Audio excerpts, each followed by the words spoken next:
నిన్ను కాపాడే దేవుడు ఒకటి. రెండోది ఏంటంటే గాలి వాన లాంటి శ్రమలు తగలకుండా రక్షించబడతాము రెండోది. మూడోది చూసినప్పుడు ఆపత్కాలం ముందు ధైర్యం కలిగి ఉంటాం. ఇవన్నీ ఎప్పుడు కలుగుతాయి? ఎప్పుడు ఆయన రెక్కల కింద నీకు ఆశ్రయం కలిగినప్పుడు, ముందుగా పెట్టి నువ్వు ఆయన దగ్గరికి వచ్చినప్పుడు ఆయన తన రెక్కలతో నేను ఏం చేస్తాడట? కాస్తాడు, కప్పుతాడు. హల్లెలూయా. ఎవరి రెక్కలతో కాపుతాడు? దేవుని రెక్కలతో ఆయన కాపాడుతాడు. హల్లెలూయా. కనుక ఆయన రెక్కల కింద నీకు నివాసం ఉంది, ఆయన రెక్కల కింద నీకు ఆరోగ్యం ఉంది, ఆయన రెక్కల కింద నీకు ఆ ధైర్యము కలిగి ఉన్నది, ధైర్యం కూడా ఉంది. ఇప్పుడు ఈ మూడు అనుభవాలు కలిగి ఉన్నప్పుడే నువ్వు ఎక్కడున్నావు? మహోన్నత చాటు నివసించావు. నీవు మహోన్నత చాటు నివసించినంత కాలం ధైర్యం ఉండదు. ఆపత్కాలంలో భయంకరమైన శోధన. ఏమండి? ఆ తర్వాత గాలి వాన లాంటి భయంకరమైనటువంటి శ్రమలో శోధనలు వచ్చినప్పుడు నువ్వు కృంగిపోతావు. కారణం ఏంటంటే యేసయ్య నీలో లేడు కదా, యేసయ్య నువ్వు ఆధారం చేసుకోలేదు కదా. నీకు శ్రమ వచ్చినప్పుడు తట్టుకోలేవు. నువ్వు తట్టుకోవాలంటే, ధైర్యం కలిగి ఉండాలంటే ఆయన రెక్కలకు చాటుకు నువ్వు రావాలి. హల్లెలూయా. ఏదైనా నువ్వు రావాలని ఆశపడితే దేవుడు నీలో అద్భుతమైన కార్యాలు చేయగలిగినటువంటి వాడు, నీ నివాసాన్ని అభివృద్ధి పరచగలిగినటువంటి వాడు. పగల వేళ బయట, రాత్రి వేళ బయటికి రాగలదు. ఏమో నీకు అందులో చాలా ఉంది. ఒకసారి క్షేత్రం చూద్దాం.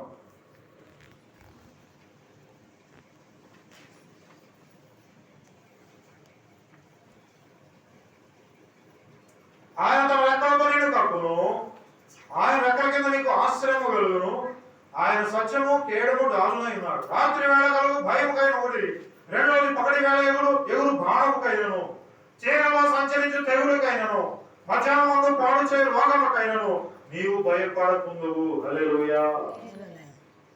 ఈ ఉన్నాయి మనిషిని భయపెట్టాలి. ఎన్ని ఉన్నా ఆయన మనతో ఉన్నప్పుడు మనం ఏ విషయంలో భయపడాల్సిన అవసరం లేదు. హల్లెలూయా. రెండు చేతులు పైకి దేవునికి స్తోత్రం చెప్తాం. హల్లెలూయా, హల్లెలూయా. ప్రభువునందు ప్రియమైనటువంటి వాళ్ళరా, ప్రమాద పరిస్థితుల్లో ఎందరో మనుషులను, అబద్ధములను, ధనమును ఆశ్రయంగా చేసుకొని మోసపోయి నష్టపోయిన వారు ఉన్నారు. మనమైతే ఆపద సమయంలో మహోన్నతుని చాటు నివసిస్తే ఆయన నీకు ఆశ్రయంగా ఉండి కాపుదలను, నెమ్మదిని నీకు కలుగు చేసేటువంటి వాడు. హల్లెలూయా. చాలా మంది లోకంలో ఏం చేస్తున్నారంటే, ప్రమాద పరిస్థితుల్లో ఎందరో మనుషులు ప్రమాద పరిస్థితులు ఉన్నప్పుడు కూడా అబద్ధములు ఆడతారు. అదే నీకు చెంత తెచ్చిన ఏం కాలేదు. మనిషికి స్టామినా లేకపోయినా లోపల ఎవరిని ఎట్లా మాట్లాడాలో, ఏం చేయాలో తెలియనటువంటి అడ్డగోల జీవితం. చూడండి ప్రియ సహోదరి సహోదరులారా, ప్రమాద పరిస్థితుల్లో ఎందరో మనుషులను, అబద్ధములను, ధనమును ఆశ్రయంగా చేసుకొని, దేన్ని ఆశ్రయం చేసుకున్నారట? ధనాన్ని ఆశ్రయం చేసుకున్నారు. డబ్బుని చాలు, డబ్బే దేవుడు. ధనాపేక్ష సమస్తమైన కీడులకు మీరు నిజంగా ధనం మీద ఆశపడ్డారా? దానివల్ల ఈ ప్రమాదమే. అందుకని దేవుడు అయా తగినంత చాలు అయ్యా, ఈ రోజు సరిపడితే చాలు. దేవునికి స్తోత్రం. హల్లెలూయా. రేపటి గురించి మనం ఏం చేయకూడదు. రేపు నీది కాదని తెలుసుకో, బుడగమురా నీవు బ్రతకమురా. అంటే రేపు పంట కాదు, ఈ దినము ప్రభువా, ఈ దినం నాకు కావలసిన ఏర్పాటు చేయాలి. మనం ఏం చేయాలి? ముందుగా దేవునిలో సిద్ధపడాలి. ఈ మూడు అనుభవాలు మనం కలిగి ఉన్నప్పుడు ఒకటి ఏంటంటే, ఆయన రెక్కల చాటున నీకు ఆశ్రయం అంటే ఏంటంటే, ఒకటి ఆపద కాలం వచ్చినప్పుడు ఆయన చాటున ఉన్నావు కాబట్టి నువ్వు కాపాడబడతావు ఒకటి. రెండవది, ఆయన చాటున ఉన్నావు కనుక గాలి లాంటి వాన లాంటి శ్రమలు వచ్చినా ఆయన నిన్ను ఏం చేస్తాడు? రక్షిస్తాడు. నువ్వు ఆయన చాటున, ఆయన రెక్కల చాటున ఉన్నావు కనుక ఆపత్కాలంలో నువ్వు ధైర్యం కలిగి ఉంటావు. దేవుడు నాకు ఉన్నాడు, నేను భయపడను. మేము భయపడము, ఇక మేము భయపడము, ఏ కీడు రాదని. ఏ కీడు రాదని? ఎలాంటి కరువు కష్టాలు వచ్చినా మేము దేవుడు మాకు ఇవ్వగలడు, పోషించగలనటువంటి ధైర్యం. హల్లెలూయా. కనుక ఈ దినము నువ్వు ఆత్మ సంబంధమైనటువంటి అనుభవాలు కలిగి ముందుకు వెళ్ళినప్పుడు దేవుడు నిన్ను బహుగా ఆశీర్వదిస్తాడు, దీవిస్తాడు. నీకు ఏది కావాలో వాటిని సమకూర్చగలిగినటువంటి వాడు. కానీ నువ్వు లోక ప్రకారంగా ఆలోచన చేసావా? లోక ప్రకారంగా ఆలోచన చేసి ఆయన చాటుగా ఆయన సన్నిధికి రాకుండా నువ్వు జీవించావా? దానివల్ల నీకు శోధనే. ఇందులో ఎక్స్క్యూజ్ లేదు. దేవుని సన్నిధికి వచ్చినటువంటి వారికే సమృద్ధి. ఆయన సన్నిధిలో ఆత్మ సంబంధమైన ఆహారం ఉంది. నువ్వు రావాలి, నువ్వు వస్తేనే ఆహారం నీకు అందింది. అంత ఆహారం అంతా అయిపోయిన తర్వాత నేను వచ్చి అయ్యా నాకు ఆహారం కావాలంటే అది ఎవరి వల్ల అయ్యేటువంటిది కాదు. కనుక ఏదైనా నీకు అటువంటి ఆత్మ సంబంధమైన ఆహారం కావాలా? నువ్వు రా. ఎక్కడ రావాలి? ఆయన మహోన్నతుని చాటు నువ్వు నివసించు. ఏ శత్రువు నీ దగ్గర రానిడు, ఏ శ్రమ నీ దగ్గర, ఏ శోధన నీ దగ్గరికి రానిడు. ఆయన సమృద్ధికరమైనటువంటి జీవితాన్ని నీకు అనుగ్రహించగలిగినటువంటి వాడు. హల్లెలూయా. కావాలా? మాకు అటువంటి జీవితం కావాలన్న వాడు దేవుడికి స్తోత్రం చెప్తాం. ఇంగ్లీష్ లో చూపినట్టు ఉందా? మనకి గట్టిగా చెప్పండి హల్లెలూయా. మరి అలా చేయాలంటే ఎక్కడ కావాలి?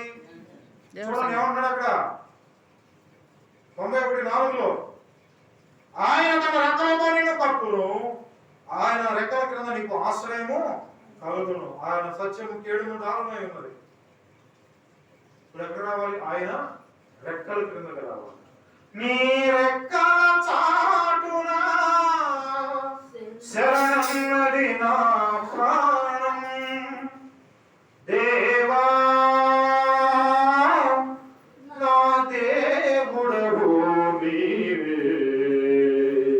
నీకువనే నిన్ను వెతకుదును, నీ భయమును ప్రభావమును చూడ నేనెంతో ఆశతో ఉన్నాను. హల్లెలూయా. ఆశ కావాలి. దుఃఖుడి వాళ్ళ కొరకు ఆశపడుచున్నట్టు దేవాని కొరకు నా ప్రాణం ఆశపడుచున్నది. ఈ నలుగురికైనా దేవుడు కావాల్సింది ఏమండి?